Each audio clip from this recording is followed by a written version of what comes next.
ভোটবঙ্গে এবার কৃষ্ণ নাম, মায়াপুরে অমিত শাহ, এবং মায়াপুরে অমিত শাহ যখন বক্তব্য রাখছিলেন কথায় কথায় চলে এলো মতুয়া প্রসঙ্গ। কৃষ্ণ নাম অসম্পূর্ণ রেখেছেন অমিত শাহ। তৃণমূল কংগ্রেস অমিত শাহর এই মায়াপুর যাত্রা নিয়ে সুর একেবারে সপ্তমে তুলল।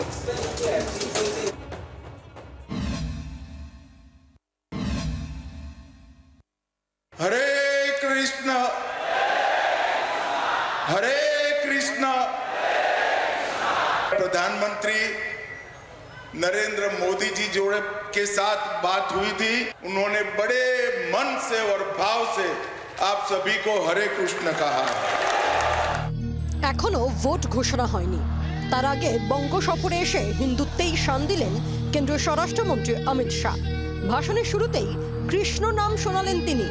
একই সঙ্গে ভক্তদের জানালেন প্রধানমন্ত্রী নরেন্দ্র মোদীও তাঁদের অভিবাদন জানিয়েছেন। সবকিছুর ঊর্ধ্বে উঠে তিনি জানান স্বরাষ্ট্রমন্ত্রী নয়, চৈতন্য মহাপ্রভুর ভক্ত হিসেবে এসেছেন বাংলায়। मैं यहाँ पर भारत के गृह मंत्री के नाते नहीं आया, चैतन्य महाप्रभु के अनन्य भक्त के रूप में यहाँ पर मैं आया। অমিত শাহর এই হরে কৃষ্ণ ধ্বনি নিয়েই প্রশ্ন তুলেছে তৃণমূল। এক্স হ্যান্ডেলে পোস্ট করে তৃণমূলের দাবি হরে কৃষ্ণ ধ্বনি সম্পূর্ণ করেননি স্বরাষ্ট্রমন্ত্রী, অসম্পূর্ণ হরে কৃষ্ণ ধ্বনি উচ্চারণ করেছে শাহ। এক্স হ্যান্ডেলে দাবি তৃণমূলের। और अंत में फिर से एक बार आप सब मेरे राम साथ बोलेंगे हरे कृष्ण कृष्ण कृष्ण हरे हरे।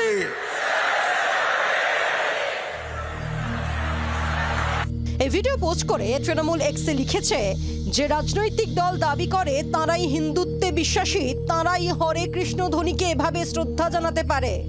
শুধু কৃষ্ণ নামই নয়, মায়াপুরে দাঁড়িয়ে মতুয়া সম্প্রদায়ের প্রসঙ্গও শোনা গেল অমিত শাহর গলায়। সামাজিক উন্নয়নে হরিচাঁদ ও গুরুচাঁদ ঠাকুরের ভূমিকার প্রশংসাও করেন কেন্দ্রীয় স্বরাষ্ট্রমন্ত্রী।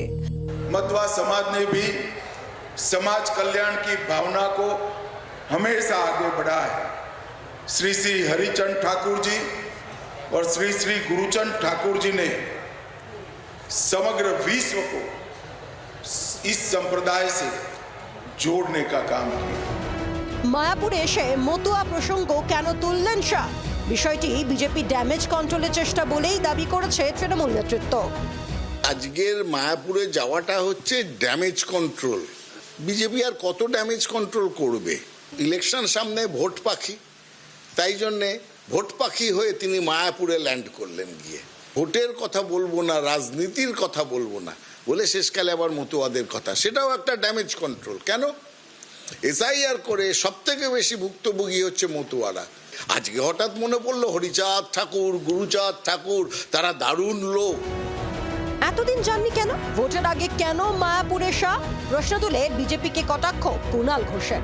আজকে ভোট আছে বলে বোধহয় অমিত শাহজি আবিষ্কার করেছেন যে বাংলায় ইসকনের মায়াপুরে মন্দির আছে। এতদিন তো যাওয়ার প্রয়োজন বলে মনে করেননি।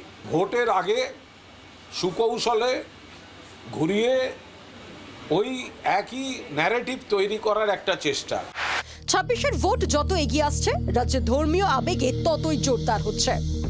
তৈরি হচ্ছে একের পর এক ধর্মস্থান, কোথাও জগন্নাথ তো কোথাও রাম মন্দির।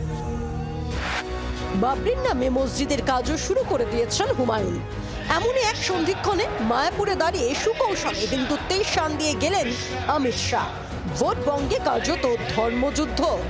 কমলাক্ষ ভট্টাচার্য ও অনুপ দাসের রিপোর্ট, জি 24 ঘন্টা। বাংলার আওয়াজ, বাঙালির আবেগ, জি 24 ঘন্টা।